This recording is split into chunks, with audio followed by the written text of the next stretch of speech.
Senado makakausad na sa trabaho sa pagtatapos ng Senate Flicks. Ayan.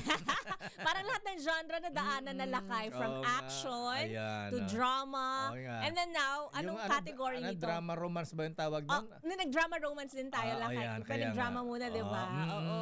Eh ngayon, anong genre tong today? Parang ano yung naka-suspense na ano? Yung thriller. Yung Korean ano? Korean novela, K-drama. Hindi, yung action, yung patayan doon, yung Squid ba yan? Squid Games! Ay, Squid Games! Alam din nanonood na Squid Games eh. Ayan, pero tapos na ang Senate Flicks. Tapos na nga ba man ang Milky Rigunan? Milky, please come in. Lakay at Teya, sa wakas, nagpinala na ang Senate Flicks. Pero baka season 1 pa lang ito. Season 1 pa lang. May sequel pa pala. Oo, kasi may bukas pa, may Lunes pa eh. Ayan, oo. Meron pang hearing bukas at merong sa pagbubukas ng session ulit sa July sa SONA, bago mag-SONA ay baka magkaroon uli ng matinding ganap dyan sa Senado. So baka meron pang season 2. Para ko nang nakita ang senaryo bukas sa manang Milky.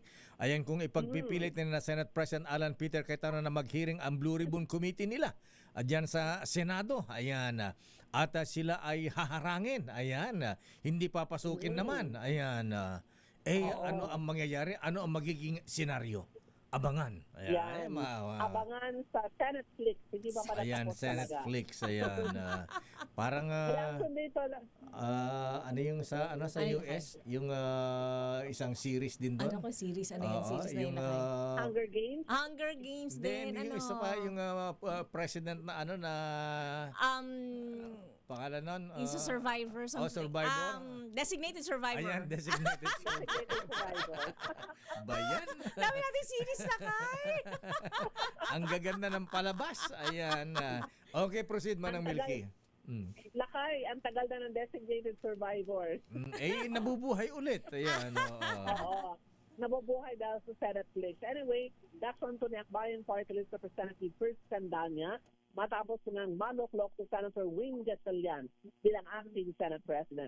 Ang kay Sandanya, dapat totohanan ng bumalik sa trabaho mga senador nakasapi sa grupo ni Cayetano. Ayon kay Sandanya, marami mga trabaho ang naapektuhan sa ginawang boycott ng dating Senate Majority salip ang pinaghahandaan ang impeachment trial kay Vice President Sara Duterte. Samantala, Lakay at Teya, ipinarating na rin ni House Speaker Faustino D. ang pagbati ni acting Senate President Sherwin Gatchalian. Sa panahon na maraming problema ang bansa, sinabi ni D, mahalaga ang koordinasyon ng dalawang kapulungan ng Kongreso.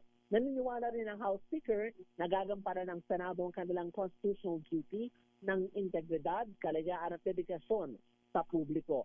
Samantala, Lakay at Teya, sa botong 263 ang pabor, 8 ang tutol at 7 ang abstain, pinagtibay na ng senaryo ang rekomendasyon ng Ethics Committee laban naman kay Congressman Dong Suntay. Bilang parusa, kailangan mag-public apology si Suntay kay Ann Curtis at sa mga kababaihan na na-offend ng kanyang sinabi. Bukod pa dito ang pagtupad nito sa voluntary community service at sumailalim din sa gender sensitivity seminar na organized naman ng House Committee on Women and Gender Equality. Yan ang mga ganap dito sa Kamara. Teka, anong penalty ni Congressman Suntay? Censure lang? Walang suspension. Walang suspension. Okay. Kasi una pa lang naman itong ethics complaint laban sa kanya. So, public apology kaya Ann Curtis at sa mga kababaihang na-offend sa kanyang sinabi. At meron din voluntary community service at dapat siyang sumailalim Teka muna, sa gender sensitivity. Bago yung gender sensitivity na yan, ayan, public service. Apology. Public apology and then ano isa? Community service? Community service, saka hindi pa namin alam kung ano. Pwede bang magwali sa EDSA? Service. Ayan. Yan. Magpalitada, ganyan. Pwede. Magwali sa kalsada. Ayan. Parang yung legit na walis lang kaya, hindi yung tinatapon tapos isasako for publicity, ha? Tapos, Mag-isip tayo ng gandang community service. ayan, magbulis sa kalsada na, magpulot ng basura. Ayan, oo. Tanim ng puno, Ayan, ganyan. tapos yung isa, gender sensitivity seminar. Seminar. Kailangan. Papailalim naman sa lakay sa House Community and Women and Gender Equality. Dapat advice ko, unsolicited advice sa Manang Milky. Ayan, Lakay? dapat sa Gabriela siya mag-seminar. Oo. Ayan, Gabriela. Kasama dito lakay ang Gabriela dito Ayun. sa committee na to. So, Ayan, okay. Malamang ay aabutin siya ng katakot-takot na sermon ng Gabriela dito. Akala ko penalty niya Manang Milky, si Congressman Suntay, ayan sa Kongreso ay papatawag si Ann Curtis. Ayan. Pagkatapos luluhod, hihingi ng tawad ang Congressman Suntay. Di ba drama pwede yung pa rin. gano'n? Mas maganda yun, di ba? May direksyon pa rin lakay. Di ba? Oo. Pagkatapos magmamana ang Congressman Suntay, hahalik sa kamay ni si Ann Curtis, di ba?